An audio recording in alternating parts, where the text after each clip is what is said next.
بسم اللہ الرحمن الرحیم الصلاۃ والسلام علیک یا رسول اللہ۔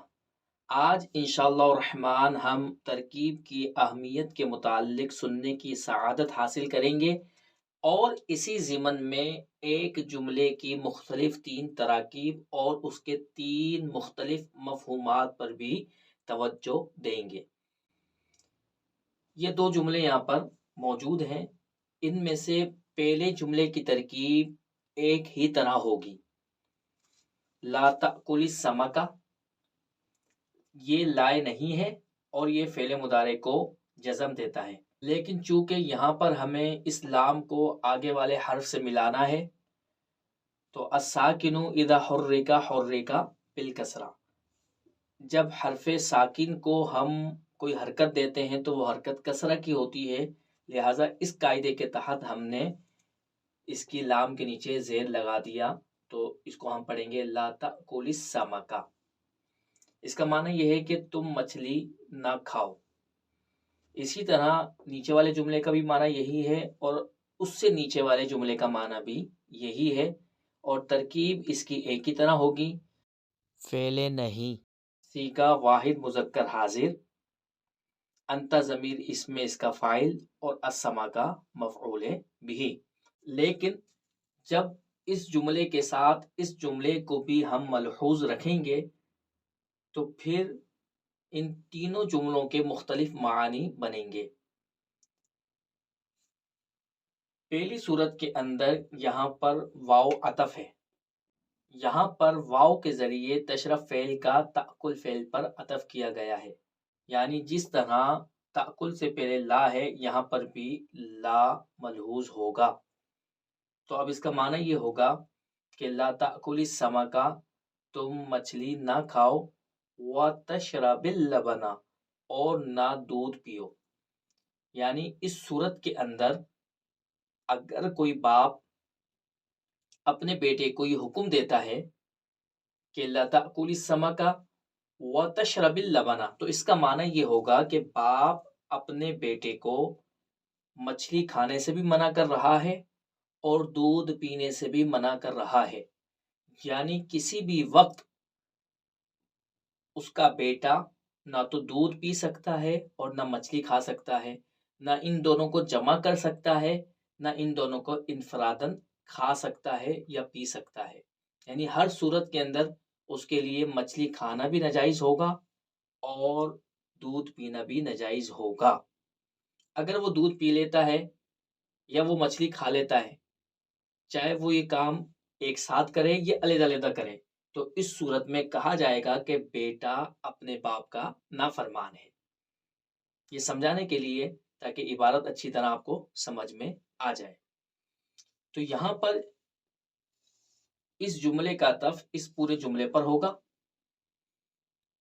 یہ فعل اپنے فاعل اور مفعول بھی سے مل کر جملہ فعلیہ انشائیہ ہوگا، اسی طریقے سے یہ بھی جملہ فعلیہ انشائیہ ہوگا، یہ معطوف علیہ بنے گا اور یہ معطوف بنے گا۔ دوسری ترکیب اس کی اس طرح ہوگی کہ اس دوسری ترکیب کے اندر واو عطف کے لیے نہیں ہوگا بلکہ استناف کے لیے ہوگا، واو استنافیہ ہوگا، یعنی معنی یہ بنے گا کہ تم مچھلی نہ کھاؤ اور تم دودھ پیو، یعنی دودھ پی سکتے ہو۔ اب یہاں پر اگر باپ اپنے بیٹے کو یہ حکم دیتا ہے تو اس کا معنی یہ ہوگا کہ بیٹا کبھی بھی مچھلی نہیں کھا سکتا، ہاں دودھ پینے کی اس کو اجازت ہے۔ اس ترکیب میں پہلے جملے کی ترکیب تو اسی طرح ہوگی کہ جس طرح اس سے اوپر والی ترکیب میں ہم نے کی، اور دوسرے جملے کی ترکیب اس طرح ہوگی کہ تشربو فعل، انت ضمیر اس کا فاعل، اور اللبن مفعول بھی، فعل اپنے فاعل اور مفعول بھی سے مل کر جملہ مستأنفہ، یعنی یہ علیحدہ جملہ ہو جائے گا اور وہ علیحدہ جملہ ہو جائے گا۔ تیسری ترکیب جو کہ اہم بھی ہے اور کتابوں میں یہی ترکیب عموماً لکھی ہوئی ہوتی ہے، اس صورت کے اندر یہاں پر واو معیت کے لیے ہوگا، یعنی مع کا معنی دینے کے لیے آئے گا، اور اس واو کے بعد ان مقدر ہوتا ہے، ان پوشیدہ ہوتا ہے، اسی وجہ سے اس واو کے بعد جو فعل مضارع آ رہا ہوتا ہے وہ حالت نسبی کے اندر ہوتا ہے، یہاں پر یہ حالت نسبی کے اندر ہے۔ تو اس کی ترکیب بھی اسی طرح ہوگی، فعل نہیں، سیغہ واحد مذکر حاضر، انت ضمیر اس میں اس کا فاعل، اور السما کا مفعول بھی، فعل اپنے فاعل اور مفعول بھی سے مل کر جملہ فعلیہ انشائیہ ہوا۔ جبکہ اس کے بعد والے جملے کی ترکیب اس طرح ہوگی کہ واو معیت، تشرف فعل، انت ضمیر اس کا فاعل، اور اللبن مفعول بھی، فعل اپنے فاعل اور مفعول بھی سے مل کر جملہ فعلیہ ہوا۔ یہاں پر واو عطف کے لیے تو ہے، لیکن ہم یہاں پر اس کا عطف اس پر نہیں کر سکتے، بلکہ یہاں پر ہم اس کا مصدر نکالیں گے، یعنی یہ مصدر کے معنی میں ہوگا، اور مصدر کے معنی میں اس طرح ہوگا کہ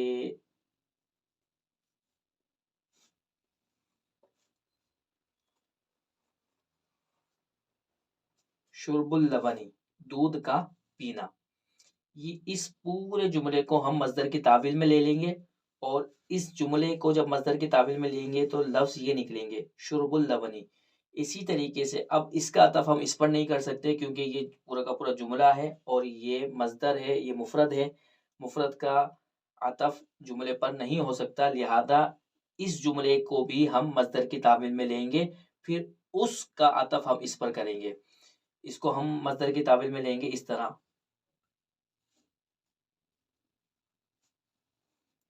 اکل السمکی، مچھلی کا کھانا، شرب اللبنی، دودھ کا پینا۔ اب اس سے پہلے ایک فعل نکال لیں گے تاکہ اس عبارت کا معنی اچھی طرح واضح ہو جائے۔ لا یجتمع من کا اکل السمکی و شرب اللبنی، جمع نہیں ہونا چاہیے تمہاری طرف سے مچھلی کا کھانا اور دودھ کا پینا۔ تو اس پوری عبارت کا معنی یہ ہوگا، یعنی اس عبارت میں بیک وقت، ایک ہی وقت میں مچھلی کا کھانا اور دودھ کے پینے سے روکا گیا ہے، منع کیا گیا ہے۔ لہذا اگر بیٹا اس صورت کے اندر صرف مچھلی کھاتا ہے تو وہ جب بھی گناہ گار نہیں ہوگا، یا وہ صرف دودھ پیتا ہے جب بھی وہ گناہ گار نہیں ہوگا۔ ہاں، اگر وہ دونوں کام ایک ساتھ کرتا ہے تو پھر وہ گناہ گار ہوگا۔ پہلی صورت کے اندر مچھلی کھانا بھی ہمیشہ کے لیے منع تھا اور دودھ پینا بھی منع تھا، چاہے یہ دونوں کام ایک ساتھ کرے چاہے علیحدہ علیحدہ کرے۔ دوسری صورت کے اندر مچھلی کھانا اس کے لیے منع تھا، یعنی ہر حالت میں اس کے لیے مچھلی کھانا منع ہے، دودھ پینے کی اس کو اجازت ہے۔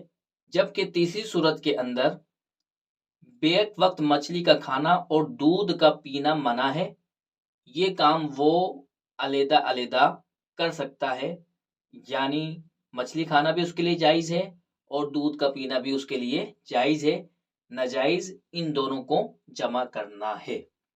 اب یہاں پر آپ دیکھیں کہ جملہ ایک ہی طرح ہے، یہ تو ہم نے عبارت پر اعراب لگا دیے تو سمجھ میں آ رہا ہے، لیکن اگر کہیں اس طرح کا جملہ آ جائے تو کہاں پر کون سا معنی لینا ہے یہ ہم پر منحصر ہوگا۔ جس طرح سے ہم عبارت پر اعراب لگائیں گے وہاں پر وہی معنی مراد ہوگا۔ اگر ہم یہ والا معنی مراد لیتے ہیں اور عبارت اس طرح پڑھتے ہیں تو پھر یہ بہت بڑی غلطی ہوگی، لہٰذا اس سے ہمیں ترکیب کی اہمیت کا اندازہ ہو جانا چاہیے کہ ترکیب کتنی اہم ہے۔ جو معنی ہمیں لینا مقصود ہے اسی طرح کا اعراب پڑھنا بھی ہمارے اوپر لازم ہے۔ اللہ تبارک و تعالی کی ذات سے دعا ہے کہ اللہ تعالی ہمیں اچھے انداز میں ترکیب سیکھنے سکھانے کی توفیق مرحمت فرمائے۔ وما علینا الا البلاغ المبین۔